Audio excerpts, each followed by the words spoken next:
হে খোদা দয়াময় রব্বুল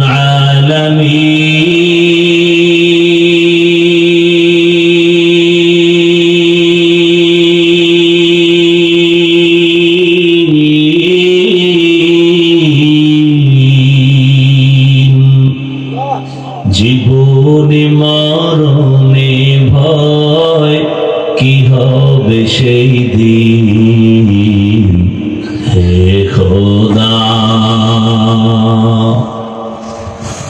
হে খোদা দয়াময় রব্বুল আলামিন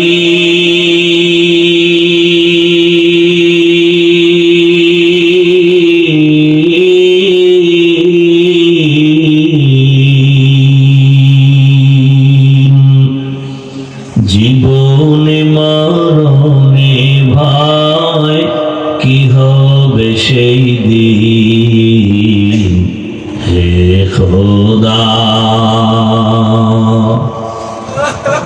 ধরাতে আসিয়া আজি বড়ই অসহায়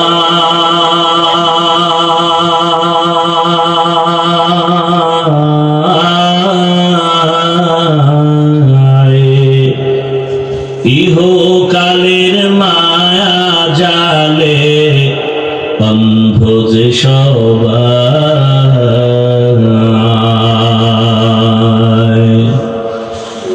ধরাতে আসিয়া আজি বড়ই অসহায়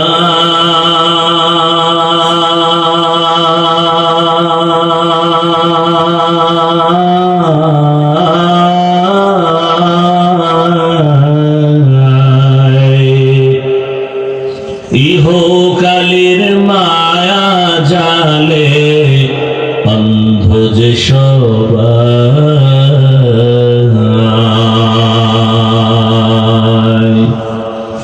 দাও হেদায়াত মুক্তি দাতা দাও হেদায়াত মুক্তি দাতা গফুরুর রহিম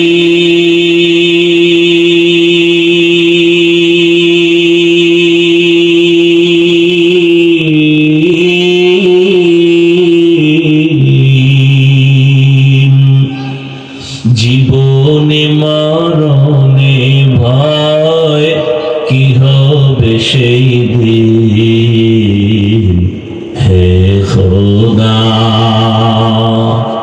হে খোদা দয়াময় রব্বুল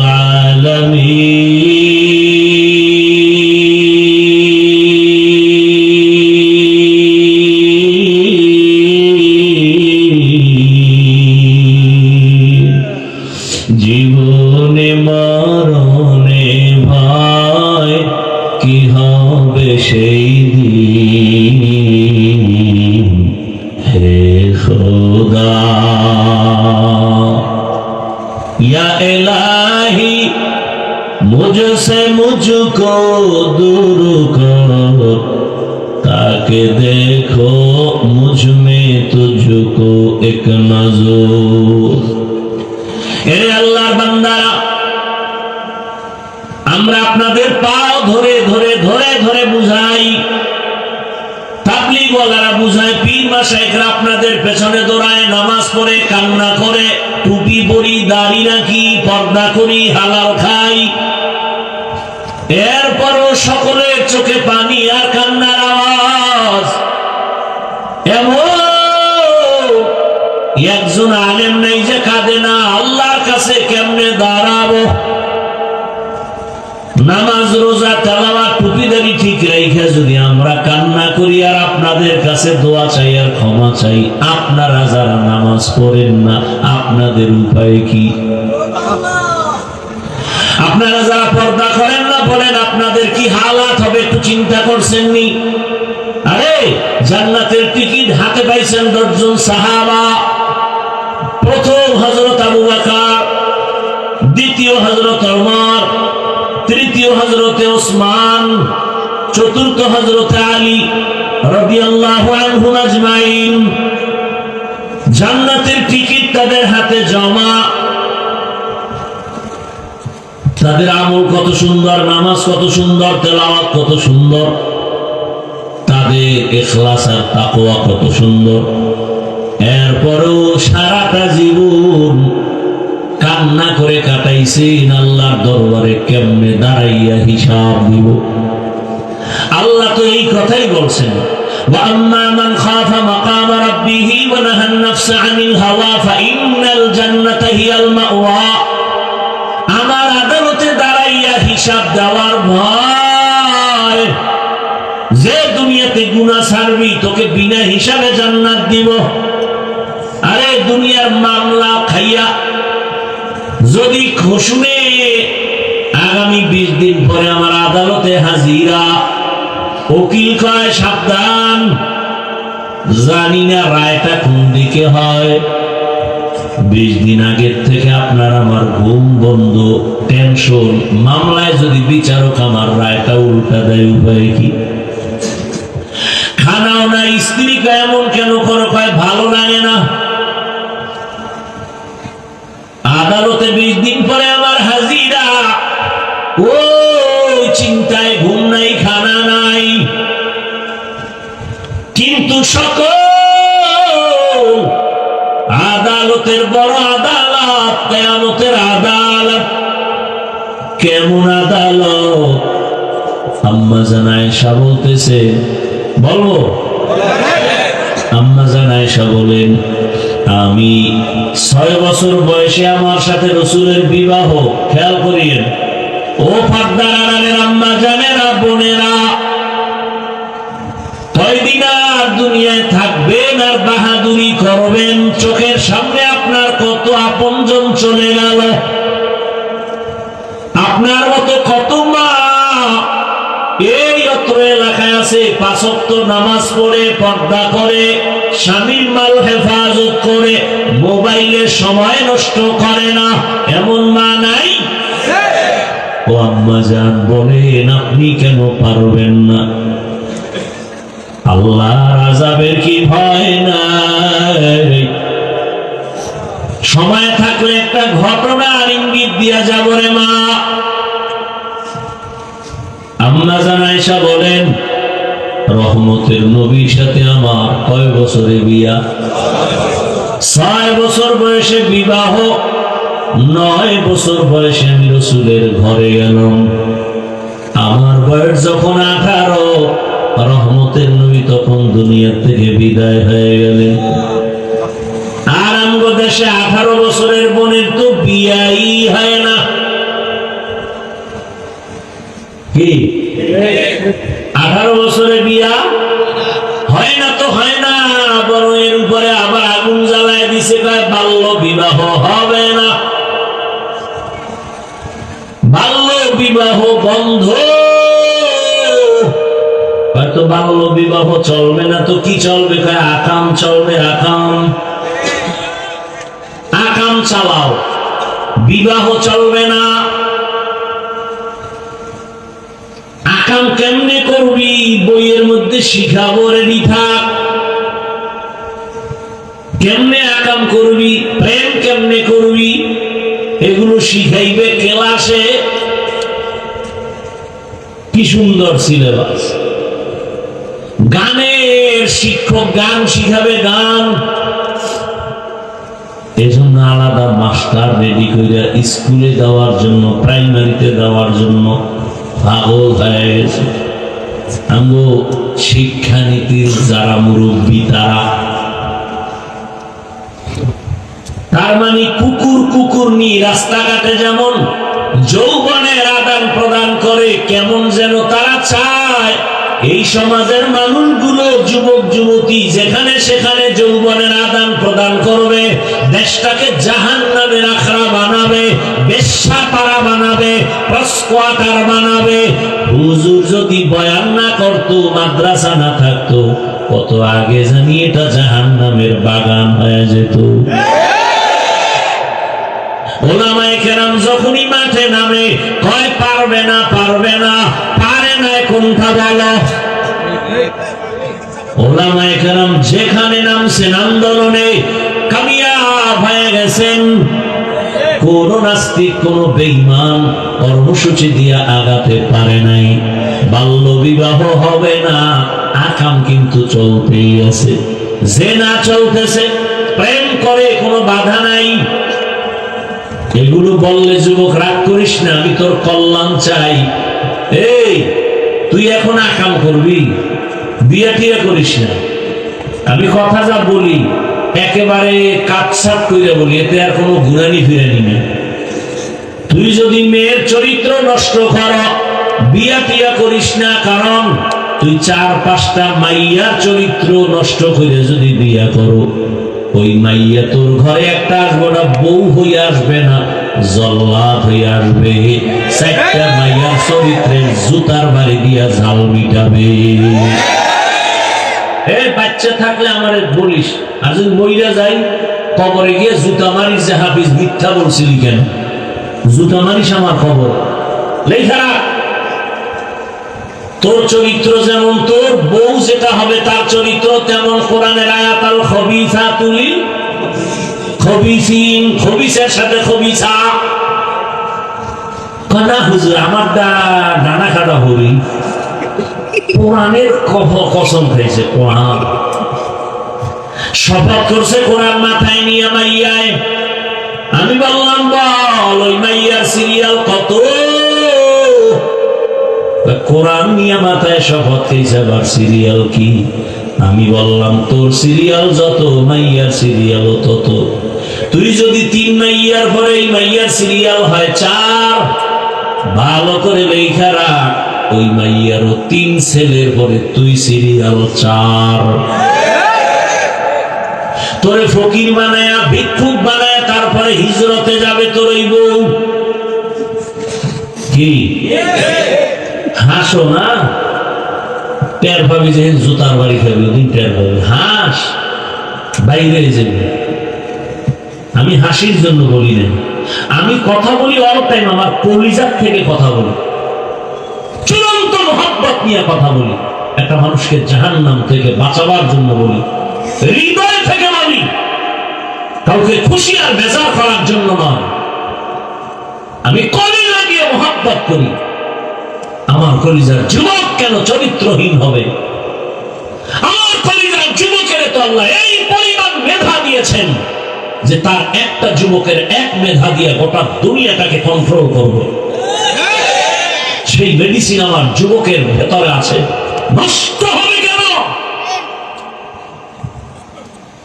তুমি ইঞ্জিনিয়ার হও, ডাক্তার হও, প্রফেসর হও, তুমি এসপি হও, ডিসি হও, ওসি হও, এমপি হও, মন্ত্রী হও, চেয়ারম্যান মেম্বার হও, তোমার মধ্যে এত মেধা, গোটা দেশটাকে কন্ট্রোল করার ক্ষমতা আছে। কিন্তু চরিত্র যদি নষ্ট করো, খোদার কসম মৃত্যু পর্যন্ত কেউ তোরে চাকরিতেও রাখবে না, ব্যবসায়ও নিবে না, ধুকে ধুকে কান্না করে মরা লাগবে। চরিত্রহীনের কেউ চাকরিতে নেই। আমি তো হুজুর বাদ দেন না, হুজুর বাদ। আপনারও লাইনে কেউ আপনারা ভালোবাসা নিবে চাকরিতে? জীবনের অমূল্য সম্পদের নাম সুন্দর চরিত্র। খেলায় খেলায় জীবন কাটাইলি রে যুবক, কয়দিন আর যৌবনের বাহাদুরি করবি? তো একদিন আগে কি ফেসবুকের মধ্যে তোমরা দেখো না রে বাবা, বিদেশ থেকে টাকা অলংকার নিয়ে আসে, বাড়ি যাবে, এয়ারপোর্টে নামছে, গাড়িতে স্ত্রী সন্তানরা আগায় নিতে আসে, গাড়িতে আনন্দ মিছিল দিয়ে দিয়ে বাড়ি যায়, বাড়ির কাছাকাছি যায়, গাড়িটা পানির মধ্যে পড়ে গেছে। কয়েকদিন আগে না, লোকটা কাঁদতেছে, স্বর্ণ অলংকার হাতে নিয়া। আরে মানুষ বিয়া কইরা খাইয়া না খাইয়া বউ মাইয়া নিয়ে এক জায়গায় থাকলো, একটা আনন্দ আছে। আমার কপাল কেন এত খারাপ? টাকার জন্য বিদেশ গেলাম না, বউ সন্তানের আনন্দ পেলাম, কিছুদিন পরে আসছি, অলংকার টাকা নিয়ে কয়েক মাস থাকবো, পরে আবার যাব। কিন্তু আমার কপাল বড় খারাপ, আমার হাতের উপরে আমার বাচ্চাটা মরে গেল, আমার হাতের সামনে চোখের সামনে আমার স্ত্রী মারা গেল। আজকে তুমি সুন্দরভাবে বয়ান শুনো, কালকে এই সময় আল্লাহ মাফ করুন বুঝাবার জন্য বলি, হতে পারো হসপিটালের রোগী, হতে পারো কবরের বাসিন্দা। দুনিয়াটা কিছুই না রে মুমিন, এখনো সময় আছে, তওবা করো। আম্মা জান আয়েশার কথা বলতেছিলাম, 6 বছরে বিবাহ, নবীর ঘরে আসছেন কয় বছরে? 18 বছর বয়সে রাসূল দুনিয়া থেকে চলে গেলেন, নবীর ঘর করলেন আম্মা জান কতদিন?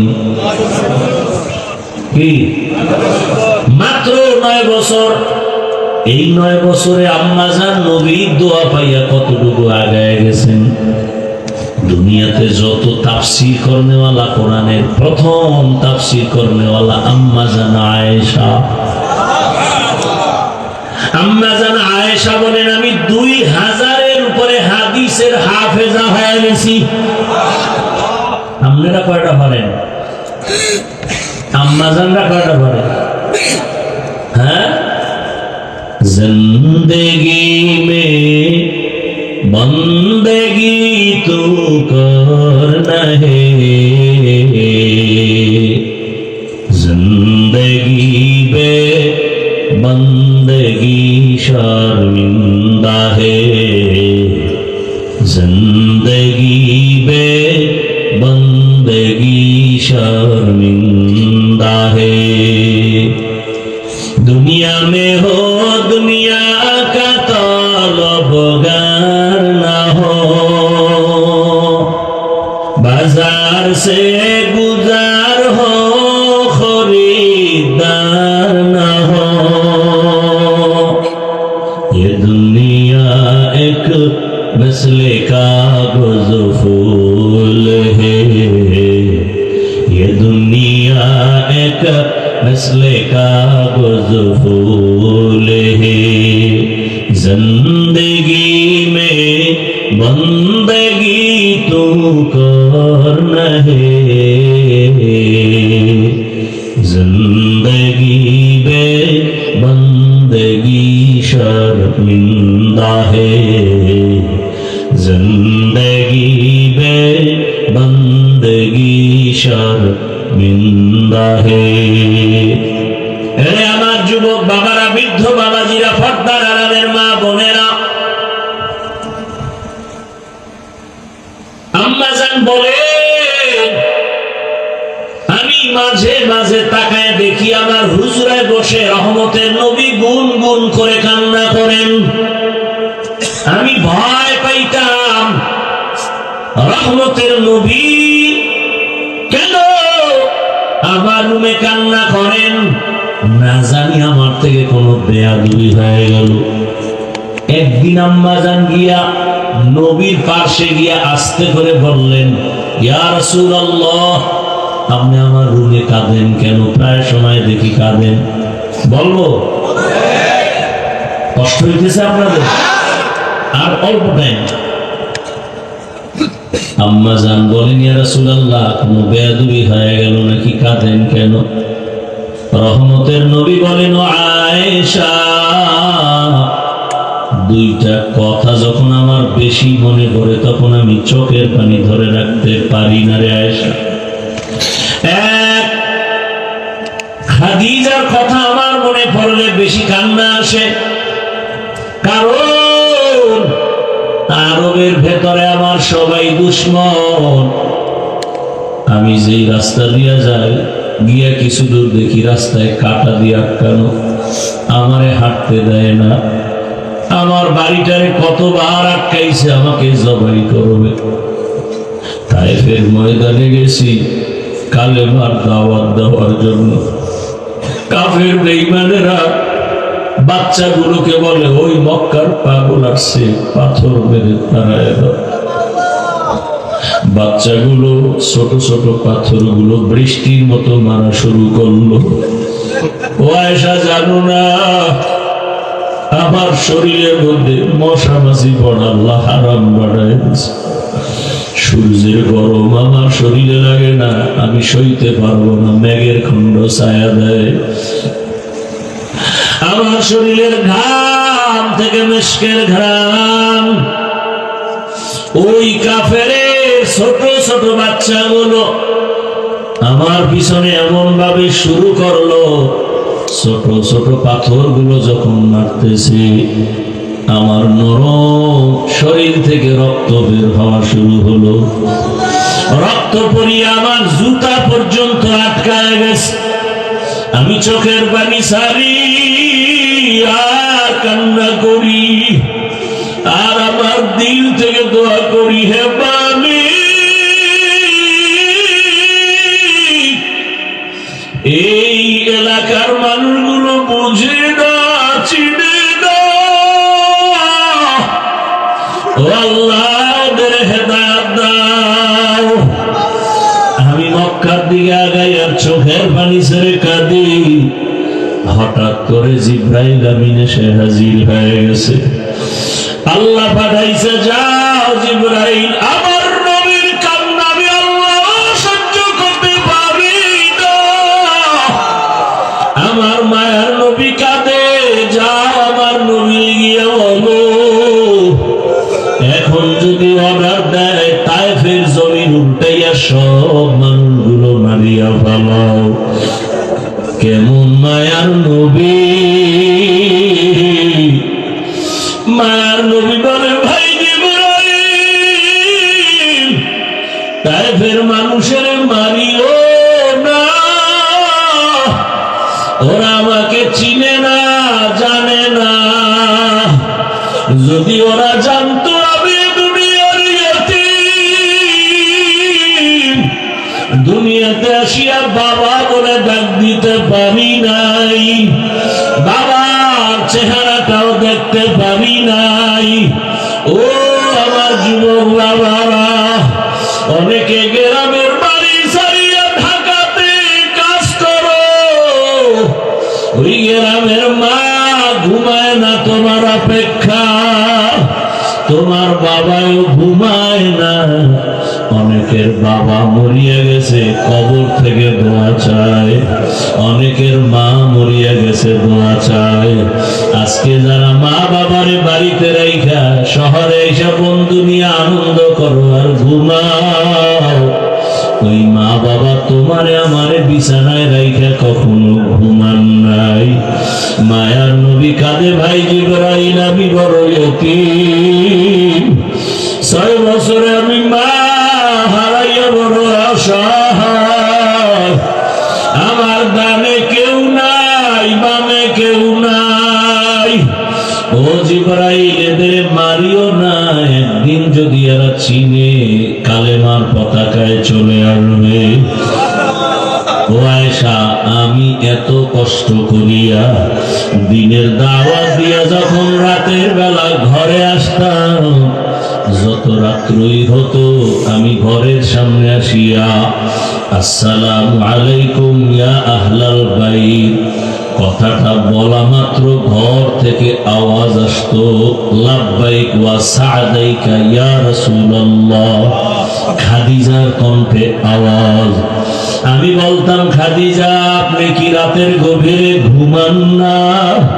খাদিজা চোখের বাড়ি ছেড়ে কাঁদতেন আর বলতেন, ও রবি, আমি জানি আপনার মা নাই, আপনার বাবা নাই।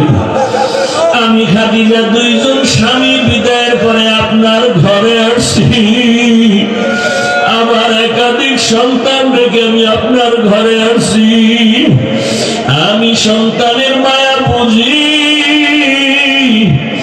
আপনার চারদিকে দুশ্মন।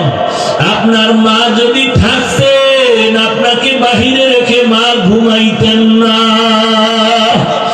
ওরে সন্তানের আজাদ মা কেমন মায়া করে,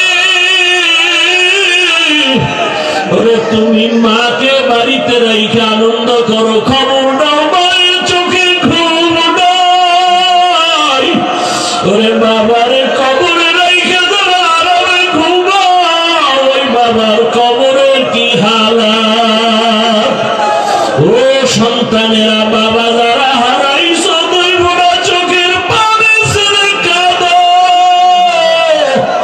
আর আমার মালিকের দরবারে দোয়া করো। আল্লাহর কাছে চোখের পানি ছেড়ে বাবার জন্য দোয়া করো। ওই মায়ের ঋণ আদায় করা কোনোদিন সম্ভব হবে না।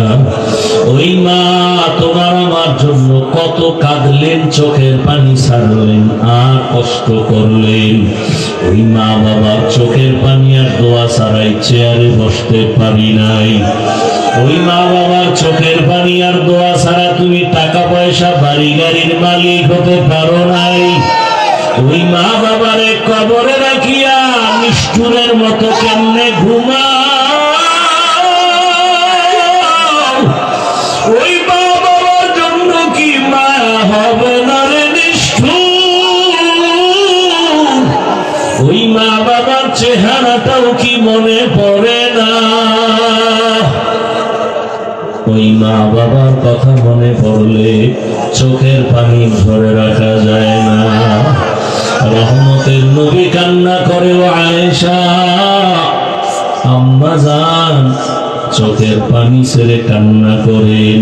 নবী বলেন, খাদিজা আমাকে সান্ত্বনা দেয়, ইয়া রাসূলুল্লাহ আপনি যতক্ষণ বাহিরে থাকেন আমি অপেক্ষায় থাকি কখন আসিয়া ডাক দিবেন। আমি যদি ঘুমায় যাই আপনি বাহিরে কষ্ট পাবেন, আল্লাহ বেজার হয়ে যাবে। আমি ঘুমাই না রে ইয়া রাসূলুল্লাহ, আপনার খেদমতের অপেক্ষায় আছি। ও আয়েশা, খাদিজার কষ্টের কাহিনী মনে পড়লে চোখে আমার পানি চলে আসে। আর একটা কথা আমার মনে পড়লে আমি চোখের পানি ছেড়ে কান্না করি। হাসরের ময়দানের কথা যখন মনে পড়ে, ও আয়েশা হাসরের মাঠের অবস্থা কতটা ভয়ঙ্কর হবে জানো না? নারী আর পুরুষরা সব হাসরের মাঠে উলঙ্গ দাঁড়াবে। সূর্যটা মাথার উপরে নেমে আসবে, সূর্যের গরম তাপে মাটির জমিনটা তামা হয়ে যাবে। গুনাহগার নাফরমানের মাথার মগজগুলো ভাতের মারের মতো ফুটতে থাকবে। আরে জাহান্নামের আওয়াজ, হাসরের ময়দানে জাহান্নাম চিল্লাইবার বলবে, ও আল্লাহ বেনামাজি গুলো কই? বেনামাজি নাফরমান গুলো আমাকে দাও, আমার পেটে ক্ষুধা। আরে আয়েশা সেদিন কি উপায় হবে? জাহান্নামের আওয়াজে হাসরের ময়দানটা থরথর করে কেঁপে উঠবে। ওদিকে আমার আল্লাহ রাগান্বিত হয়ে যাবেন। আল্লাহ রাগ হইয়া আওয়াজ দিবেন, লিমানিল মুলকুল ইয়াউম লিল্লাহিল ওয়াহিদিল কাহ্হার। হাসরের ময়দানটা থরথর করে কেঁপে উঠবে। এই অবস্থা দেখিয়া নবীরা পর্যন্ত কান্না শুরু করবেন। এত কান্নার আওয়াজ। নবীরা কাঁদবেন, আদম নবী কাঁদবেন, মুসা নবী কাঁদবেন, ইব্রাহিম নবী কান্না করবেন। নিজের চিন্তা, উম্মতের চিন্তা থাকবে না। এমন অবস্থা হবে, কঠিন হালাত। আমি রাসূল তখন সহ্য করতে না পারিয়া আমি আমার রবের সামনে সিজদায় পড়ে কান্না শুরু করব। ঈসা নবী কাঁদবেন নিজের চিন্তা, মুসা নবী কাঁদবেন নিজের চিন্তা, ইব্রাহিম নবী কাঁদবেন নিজের চিন্তা, দাউদ নবী কাঁদবেন নিজের চিন্তা, আদম নবী কান্না করবেন নিজের চিন্তা। আর আমি যখন কান্না শুরু করব মাকাম মাহমুদের ভেতরে আমি একটাই আওয়াজ দিব, আল্লাহ আমার উম্মত, আমার উম্মত, আমার উম্মত। আমার একটা উম্মত জাহান্নামে গেলে আমি জান্নাতে যাব না। ও আয়েশা, আমি তখন আমার উম্মতের চিন্তায় কান্না করব। এখন আমি উম্মতের চিন্তায় কান্না করি। ও নবীরা, আশেক বাবারা, ও যুবকেরা, তোমার মতো কত যুবক চাকরি করে, ব্যবসা করে, নামাজ ছাড়ে না, লেখাপড়া করে, নামাজ ছাড়ে না। জেনারেল লাইনে তুমি কেন পারবা না? এখনো সময় আছে, তওবা করে নেও। মরিয়া গেল আর নামাজ ছাড়বা না, দাড়ি কাটবা না, বেপরদায় চলবা না, মা বাবার সাথে বেয়াদবি করবা না, শিক্ষকের সাথে বেয়াদবি করবা না, উলামায়ে কেরামের দোয়া পরামর্শ নিয়া নবীর আদর্শ মেনে চলবা। আল্লাহর কাছে তওবা করো, জীবনে তো গুনাহ কম করো নাই। মা বোনেরাও আল্লাহর কাছে তওবা করেন, জীবনে আর বেপরদায় চলবেন না, নামাজ ছাড়বেন না, আর কোনদিন স্বামীর মাল নষ্ট করবেন না, আল্লাহর হুকুম নবীর আদর্শ মেনে জীবন চালাবেন, একটা আদর্শ সন্তানের মা হইয়া কবরে যাবেন। আল্লাহ আমাদের সবাইকে তওবাওয়ালা জীবন দান করেন, তওবার উপরে মজবুত হইয়া চলার মতো তৌফিক আমাদের দান করেন। আমিন।